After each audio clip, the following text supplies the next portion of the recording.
and new. What's up, guys? Some bonus amplification for you.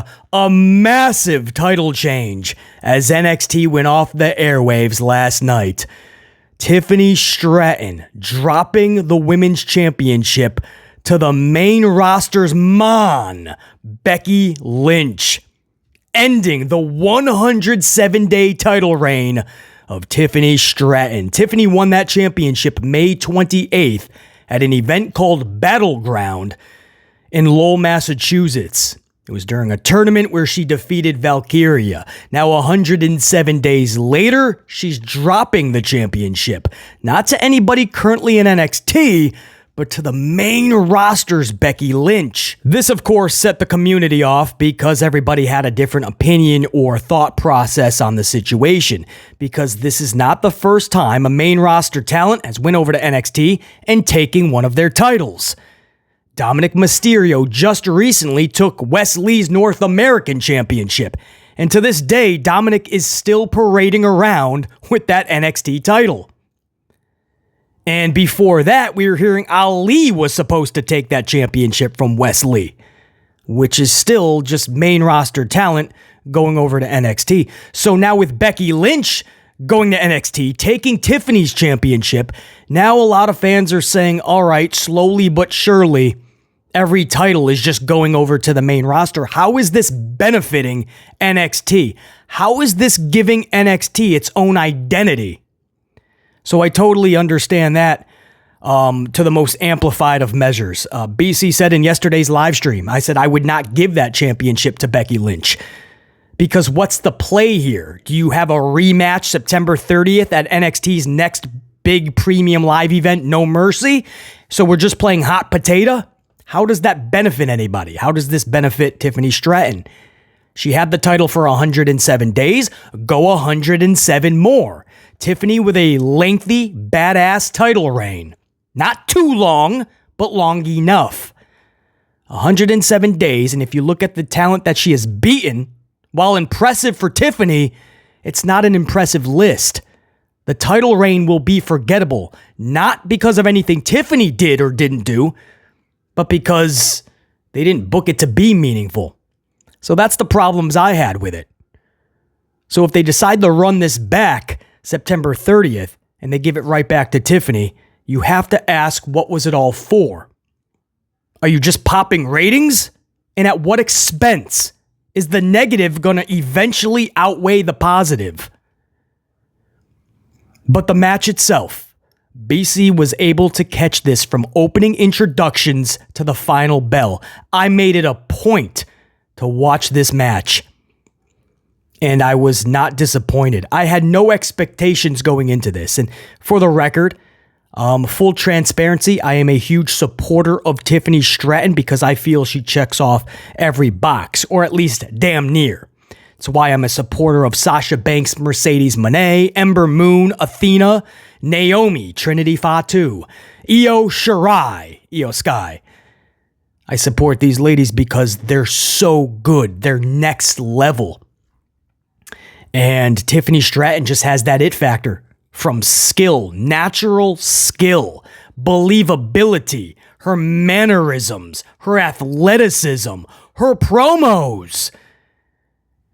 And it's ironic because she said a few months ago in an interview, I feel I should stay in NXT and not get called up too soon because I have a lot more to learn, like promos. I really want to iron out my promo work. And it was funny to BC because her promos are better than 90+% of the ladies out there in the world of wrestling today.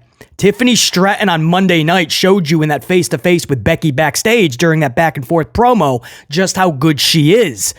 So if this is her still trying to iron out her promos, what is she going to be in 2-3 years when those are ironed out? Tiffany Stratton's the real deal. So I made it a point to watch this match. I didn't have any expectations because I thought it could be very sloppy. I didn't know if they were going to have any chemistry. Becky Lynch is playing around with the big gals on the main roster, and Tiffany Stratton is still trying to find her footing, supposedly, in NXT. And this all started just a few weeks ago when Tiffany accidentally live said that Becky had held the NXT championship. She was listing off a bunch of former champions, accidentally said Becky. They were live.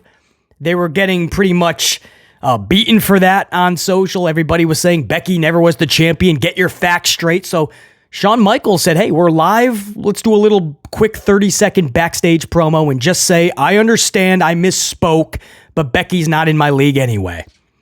And that match actually stemmed off from that mistake a few weeks ago. So you're rushing Becky over to NXT. You got to question the chemistry. So I was not going to give a mulligan, but I had no expectations for this match. And when it was said and done, I'm okay if they decide to run it back in the future. I don't even need a stipulation. I don't know if it's No Mercy. I don't know if it's next year, maybe on the main roster. I could go on and on about Tiffany Stratton, but I won't for now. But it takes two to tango, and Becky Lynch and Tiffany Stratton put on a really good match last night. With the time they were given, how fast this was thrown together, how young in the game Stratton still is. And for them to put on that type of performance, it was really good. That NXT audience chanted, "This is awesome." I usually cannot stand that chant because it's overused and usually just in the wrong circumstances. Now, I won't say this match was awesome either, but I didn't mind that chant last night at least. And that's saying something because this was a really good match. And maybe BC just needed this, right? Maybe that's why I went out of my way to make sure that I caught this match in its entirety. Not just because I'm a big supporter of Stratton, but it was a wild card match, and even though I had no expectations, maybe subconsciously I knew this could be something special. And after recent events in pro wrestling with the AEW drama with CM Punk, and hopefully that's over and AEW can find a groove, and hopefully Punk can find a smile somewhere. And in WWE, the product has just been lackluster. SmackDown dropping to a 2 million flat in the ratings, losing over 600,000 viewers in just 2 weeks. Monday Night Raw scoring a 1.3. You could blame it on football all you want, but last week they were only at a 1.6 with no Monday Night Football. It's not good.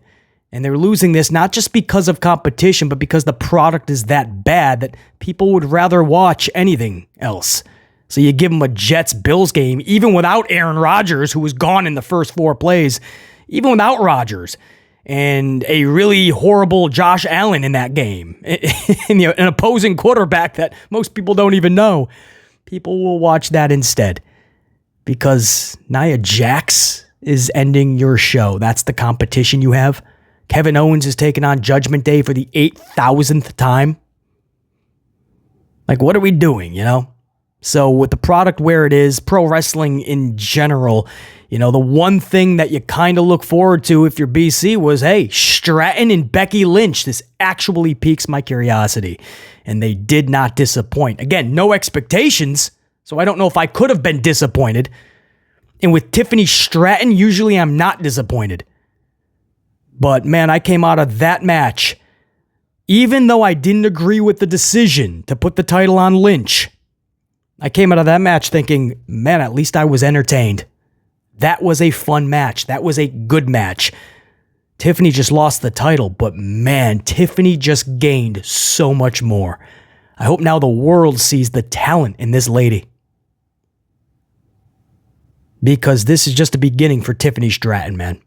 And don't be shocked if she gets called up sooner rather than later. Because when you put on a performance like that, people take notice. Because you're that damn good. Tiffany Stratton lost the championship last night. And the wrestling world is kind of conflicted on the decision. But I hope everybody takes a moment to think about the match itself. If they want to run it back, you put a stipulation on it. It doesn't need a cage match. It doesn't need a falls count anywhere or a no DQ. It doesn't need a stipulation. I feel if they run it back straight up, it'll be even better. But you got to believe if they're going to run it back, they're going to put some tacky stip on it. And you know what? They may rock it out anyway. BC Amplified, this has been some bonus amplification for you. Stay tuned to the channel, of course, at any time. today and going forward, we could have some more bonus amplification. So I might have some time a little bit later. There's some other subjects I would like to discuss. Until next time, and there will be that next time, Top Guy, I'm out, BC, saying check you.